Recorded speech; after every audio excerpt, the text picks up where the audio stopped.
I know. Operating a table saw without a blade guard, without a riving knife, is bloomin' dangerous. It is. You've got to have a modicum of common sense. Yes, while operating a table saw like this, you see, unfortunately, common sense is no longer common. No, it's not. But you see, there is a solution, and that solution, well, some sort of retrofit, because I got the original blade guard here, but that's rubbish. It just doesn't work. The riving knife is too thin, and the blade guard, the whole assembly prevents you from doing rebating or any kind of blind cuts, which is not funny. How many of you would want to do rebate or cutting tendons and that on your table saw? Why would you have all this slide and what have you if you can't actually make use of the facility because you can't do blind cutting? But the solution, you see, you might say do a retrofit, but no. The other solution is to replace the saw. And I dearly love a SawStop saw which has got flesh sensing technology on it. Now, what this technology does, it senses moisture, I suppose, and it throws the blade under the table almost instantly. You barely get a nick on your finger. You better chop your finger in half and hardly touch it. It has a cartridge system which literally shoots the blade and breaks it all in one assembly and wrecks your blade at the same time. You can't guarantee the blade's going to be any good afterwards. You get a new blade and a new cartridge every time. It triggers, but it shouldn't trigger, you see. No. The other thing I would say is it a false sense of security? Will it make you be a little bit, how do you put it, less careful and not apply any common sense? Possibly. But the reason why I'm bringing up SawStop is that in the United States, they're trying to impose table saw manufacturers to install this blade sensing technology.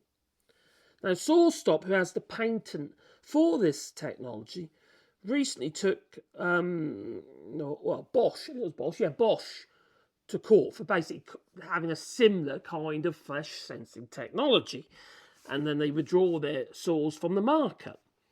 Now, SawStop has recently said, maybe this is unethical, this patent, and they've pretty much said we won't pursue any manufacturers who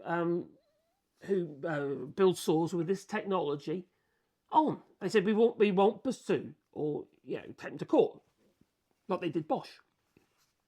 Which, to be fair, they could make a huge amount of flipping money, SawStop could, but they've done the right thing. They're already making shitloads of money, to be fair, because their saws are actually pretty good.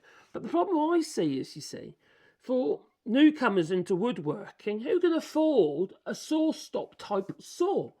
Now, the cheapest one's around £1,000 for a small, little, like a bench top type table saw. That's a lot of money. When you can buy table saws for under 500 euros or dollars that are reasonable. You can do. I'm not talking about the £200 jobs you can get. They're pretty shit. I'm talking about something that's half decent.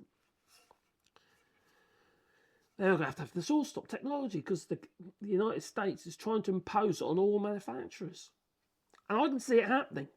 I really can. I can see all saws that are sold within the United States having to have this technology on it, which is all very well.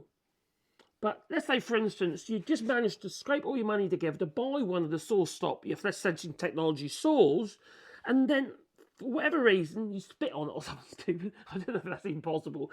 And then the blade gets thrown into the saw and you got to buy the cartridge unit, which could be up to 100 odd quid every time, plus the blade. It's going to be extremely expensive. I think it's going to inhibit people from being able to afford a table saw. Now, I know you're going to say, well, why did you buy a second-hand one? But you see, the thing is, if this law comes into place in the United States, because the likelihood it'll be elsewhere as well, eventually, the manufacturers, they won't have the marketplace for it anymore. They're not going to just do it for the United Kingdom, for instance. Maybe for the EU, if the EU don't do it. You know what the EU's like? They say, oh, that's a really good idea. I think we will impose that on table saws that are manufactured in or for the EU's market, you know, the European Union's market, member states and all that. I can see it being a bit of an issue. I think it's going to inhibit people from being able to take up or be able to purchase a table saw. Or you'll find people doing even more dangerous stuff. That was making their own table saws out of skill saws and stuff like that, and not have any kind of safety mechanisms on board. I just say it might have an adverse effect if it does come into force in the United States and elsewhere, because people will do what they need to do to get the job done. And if they need a table saw and they can't afford one, they'll make one.